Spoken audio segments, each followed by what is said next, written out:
Faman syaa falyu'min, wa man syaa falyakfur. Barang siapa yang pengen beriman silakan. Barang siapa yang pengen kafir silakan. Nggak dikasih paksaan oleh Allah Subhanahu wa taala. Ya, mau beriman silakan, mau kafir silakan. Bebas. Tapi kata Allah, apa inna a'tadna lil zalimina naron ahata bihim suradiquha. Sesungguhnya bagi orang-orang zalim, yaitu orang-orang yang memilih untuk menjadi kafir, ya, menjadi non beriman gitu ya. Maka dia akan mendapatkan kondisi atau dimasukkan oleh Allah Subhanahu wa taala ke dalam neraka yang apinya menyala-nyala.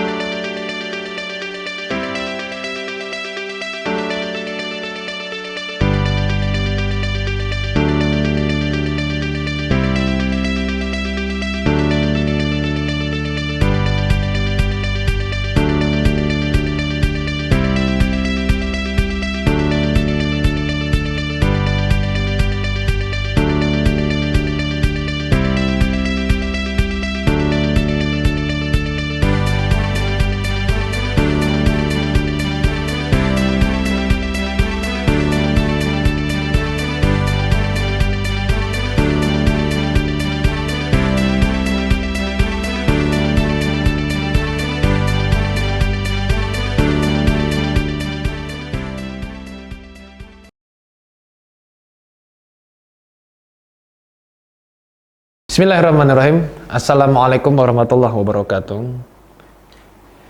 Innal hamdalillah nahmadu wa nasta'inu wa nastaghfiruh wa na'udzu billahi min syururi anfusina min sayyiati a'malina may yahdihillahu fala mudilla lahu wa may yudlil fala hadiya lahu. Asyhadu an la ilaha illallah wa la syarika lahu wa asyhadu anna Muhammadan abduhu wa rasuluhu la nabiyya ba'dah. Allahumma shalli wa sallim wa barik ala nabiyyina wa syafiina wa habibina wa maulana Muhammadin wa ala alihi wa sahbihi wa man tabi'ahum bi ihsanin ila yaumiddin. Teman-teman sekalian dirahmati Allah Subhanahu wa taala, kita panjatkan puji syukur kita kepada Allah Subhanahu wa taala. Kita masih diberikan kesehatan, kesempatan untuk tetap bertekad melaksanakan ibadah-ibadah kita, khususnya di bulan Ramadan kali ini, dan juga bertekad untuk tetap bisa menimba ilmu meskipun dalam kondisi yang sangat terbatas dan sangat rawan bagi kita semua ketika dalam kondisi yang seperti ini. Dan salawat serta salam semoga senantiasa tercurah kepada junjungan kita Nabi Muhammad sallallahu alaihi wasallam. Semoga kita menjadi bagian dari umatnya yang setia dan mendapatkan syafaatnya di yaumil akhir kelak. Teman-teman sekalian dirahmati Allah Subhanahu wa taala, disebutkan dalam hadis ya bahwasanya ketika Ramadan datang ya, futihat abwabu jannah wa ghalaqat abwabu jahannam wa susilat sayatin. Dibuka pintu-pintu surga, kemudian ditutup rapat-rapat pintu neraka, dan diikat semua setan-setan. Tapi pertanyaannya adalah kenapa masih ada kemaksiatan yang terjadi di bulan Ramadan? Masih ada orang berzina, masih ada orang yang mabuk, masih ada orang yang mencuri gitu ya. Masih ada orang yang pacaran itu dosa nggak sih sebenarnya? Dosa lah ya, dilaknat sama Allah. Jadi kenapa masih terjadi ya? Kalau bahas pacaran itu, saya tertarik sama orang-orang yang gini ya.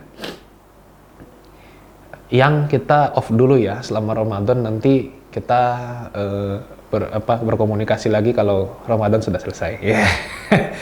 Ya, jadi ada yang seperti itu, kenapa? Jadi orang yang seperti itu tuh sadar berarti bahwa pacaran itu maksiat gitu ya, bahwa pacaran itu mengganggu hubungan kita dengan Allah gitu. Tapi kenapa masih melakukan? Nah ini. Jadi seperti ini, teman-teman sekalian dirahmati Allah Subhanahu wa taala, konsepnya adalah kita hidup itu sudah dikasih pikiran dan hati sama Allah. Artinya kita pasti bisa memilih. Di mana dalilnya? Allah sebutkan dalam surat Asy-Syams, ya. Fa'alhamaha fujuraha wa taqwaha. Diilhamkan kepada manusia dua jalan, yang fujur dan yang takwa. Fujur itu yang buruk-buruk, takwa itu yang baik-baik. Jadi qad aflaha man zakkaha wa qad khaba man dassaha. Dan beruntunglah bagi yang mensucikan, merugilah bagi yang mengotori. Jadi artinya manusia itu dikasih kesempatan untuk berlaku baik atau berlaku buruk, berbuat baik atau berbuat buruk. Dan kesempatan itu tanpa ada godaan setan sekalipun kita akan bisa melakukannya. Nah, tanpa ada ajakan siapapun kita akan bisa melakukan kebaikan. Jadi fa'alhama fujurha wa taqwaha. Karena ayat sebelumnya apa? Wa nafsi wa ma sawwaha.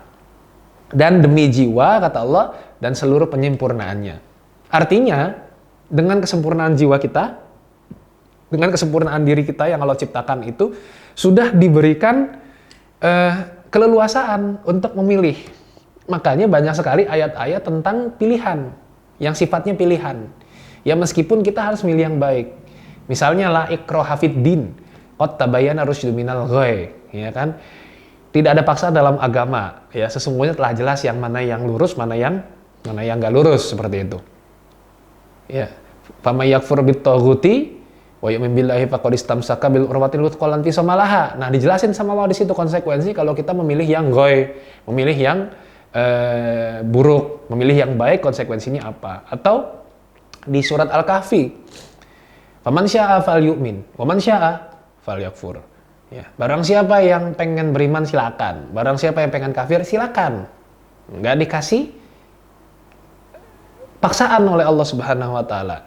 Ya, mau beriman silakan, mau kafir silakan, bebas. Tapi kata Allah, apa inna a'tadna lil zalimina naron ahata bihim suradiquha. Sesungguhnya bagi orang-orang zalim, yaitu orang-orang yang memilih untuk menjadi kafir, ya, menjadi non beriman gitu ya, maka dia akan mendapatkan kondisi atau dimasukkan oleh Allah Subhanahu wa taala ke dalam neraka yang apinya menyala-nyala. Artinya apa? Sebetulnya kita tuh sudah dikasih pilihan. Maka kalau orang liberal misalnya mengatakan bahwa agama ini mengungkung, atau orang seperti Karl Marx bilang agama ini adalah candu. Sebetulnya Islam, ya, Islam itu sudah punya satu ajaran untuk membuat kita bebas memilih. Loh, tapi kan itu dikasih, kalau misalnya nggak milih Allah maka kemudian akan dikasih hukuman. Ya, itulah konsekuensi. Artinya Allah memberikan pilihan. Kalau mau ya silakan. Kalau kamu yakin ada keyakinan di luar Islam, kamu yakin bahwa ada Tuhan selain Allah, silakan ambil. Tapi kok Islam memaksa sekali kalau misalnya ambil yang itu nanti kita masuk neraka. Ya berarti kamu tidak yakin bahwa ada agama lain selain Islam. Kamu tidak yakin bahwa ada Tuhan lain selain Allah. Karena kamu masih takut dengan ancaman yang Allah berikan. Nah, logikanya seperti itu. Kita kembali lagi ke kenapa masih ada maksiat dalam bulan Ramadan.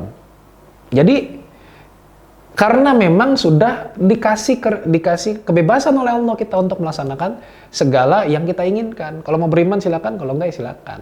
Ya, dikasih juga kepada jiwa kita dua pilihan, fujur dan takwa. Barang siapa yang mensucikan dia beruntung, barang siapa yang mengotori dia merugi. Jadi, sebetulnya jiwa kita atau diri kita ini tergantung dari bagaimana kita mendidiknya. Maka maksiat-maksiat yang terjadi di bulan Ramadan itu adalah hasil pendidikan kita selama 11 bulan. Yang kerjaannya maling, ketika Ramadan ya pengen maling. Yang kerjaannya beribik, ketika Ramadan ya pengen beribik. Yang kerjaannya apa mana? Ngudut misalnya. Ya pas Ramadan dia pengen ngudut gitu, siang-siang misalnya, nggak kuat. Yang kerjaannya nggak pernah mengindahkan perintah dari Allah Subhanahu wa taala, ya pas Ramadan pengennya melanggar juga. Jadi bukan karena godaan setan. Loh, setannya diikat kok. Setannya sudah Allah belenggu. Ini secara harfiah betul-betul setannya sudah dibelenggu. Tapi kenapa masih ada kemaksiatan? Kenapa masih ada orang yang ngeyel? Karena selama 11 bulan dia mengajarkan dirinya untuk rutin melakukan maksiat. Selama 11 bulan dia mengajarkan dirinya untuk ngeyel. Selama 11 bulan dia mengajarkan dirinya untuk beribik. Jadi beribik ini yang nonton ini seluruh Indonesia ya. Beribik ini apa coy? Beribik itu adalah main cewek lah. Ya itulah pokoknya, nanti biar dikasih translate sama anak teras dakwah ya. Jadi apapun yang kita lakukan ketika 11 bulan itu pasti akan tergoda ketika Ramadan. Yang godain bukan setan, tapi adalah jiwa kita sendiri yang refleks untuk melakukan keburukan-keburukan tersebut. Makanya kalau kita saat Ramadan masih pengen bermaksiat, masih pengen pacaran ya teman-teman semua, ya semoga yang off dulu pas Ramadan, habis Ramadan putus ya. Atau langsung nikah lah misalnya seperti itu ya, lebih bagus langsung nikah lah. Tapi tolong nikah dengan baik-baik lah seperti itu. Jangan karena paksaan dan lain sebagainya. Ya intinya adalah kalau kita masih melakukan keburukan, masih ada godaan untuk melakukan keburukan, ingat tuh bukan godaan setan itu. Tapi adalah godaan dari jiwa kita sendiri. Makanya kita mendidik jiwa kita itu selama 11 bulan. Makanya para sahabat itu kenapa mempersiapkan Ramadan 6 bulan sebelum Ramadan. Hamin 6 bulan. Kenapa? Karena memang membutuhkan pembiasaan pada jiwa kita untuk terbiasa melakukan ibadah. Ya, kita tuh kadang-kadang terpaku sama target Ramadan. Khatam 3 kali, khatam 3 kali, ngapalin segini. Tapi pada akhirnya esensinya nggak dapet. Kita baca Quran kayak suara lebah gitu, gitu. Saking cepatnya karena kita mengejar target. Akhirnya jadi kita tidak dapat esensinya. Apa esensinya? Ya kita memahami isi Quran, kita bisa mengamalkan apa yang ada di dalam Al-Quran. Sehingga ya ini jangan nyalain setan terus memang ya, walaupun memang setan itu laknat gitu ya.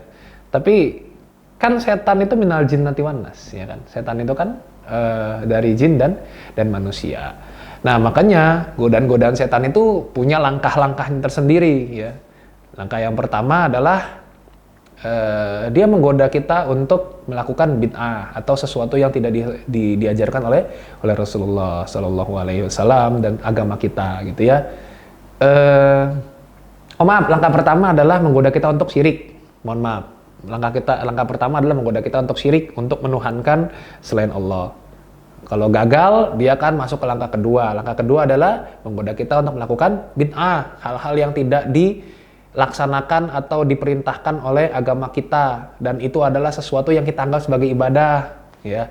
Jadi kalau kita anggap sebagai ibadah, nah ini jadi bid'ah. Tapi kalau cuma sekadar misalnya amalan-amalan yang biasa, main futsal, jangan dianggap ibadah ya, main futsal misalnya kayak gitu. Ya nggak masalah saat seperti itu, ya. Terus kemudian gagal juga setan ini, maka dia akan menggoda kita dengan jalan yang selanjutnya. Apa itu? Kita digoda untuk melakukan dosa besar, ya. Dosa besar itu apa aja? Macam-macam ya. Godain nenek-nenek itu dosa besar ya. Nenek-nenek jangan digodain ya. Godain janda ya. Terus kemudian senang digodain janda itu juga dosa besar.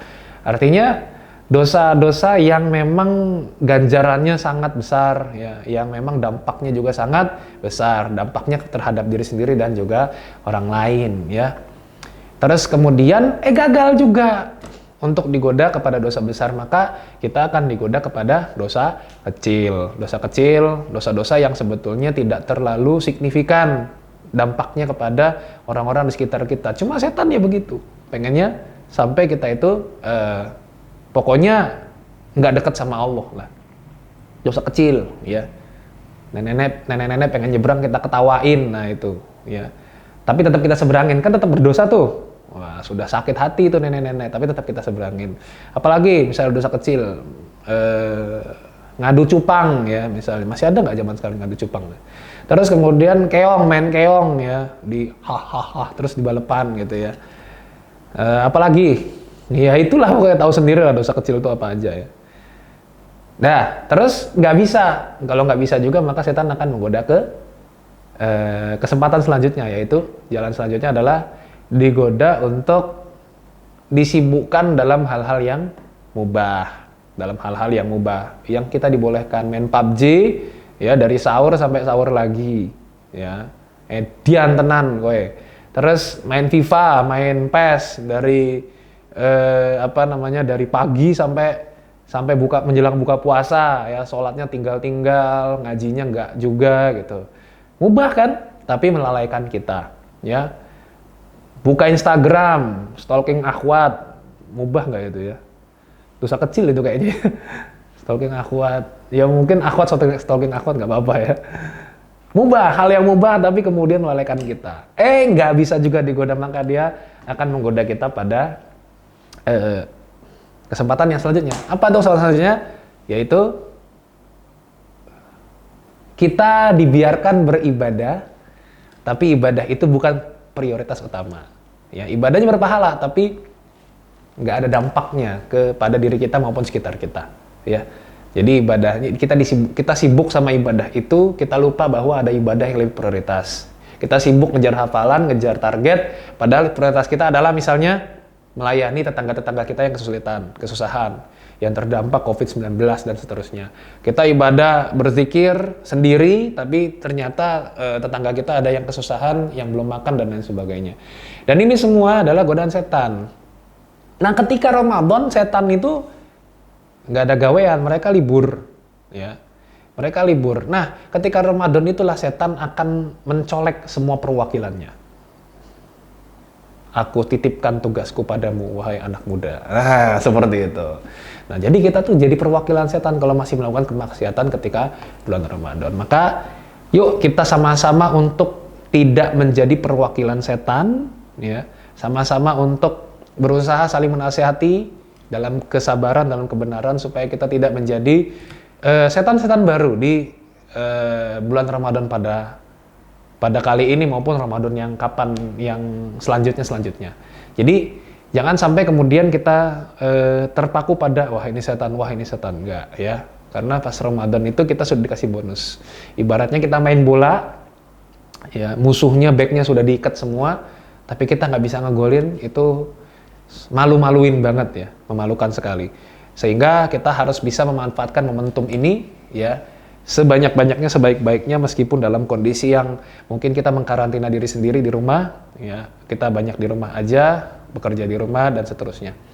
Demikian, semoga bermanfaat untuk setan lagi, untuk kita semua ya, semoga saya pribadi juga tetap bisa istiqomah untuk melaksanakan ibadah-ibadah di bulan Ramadan.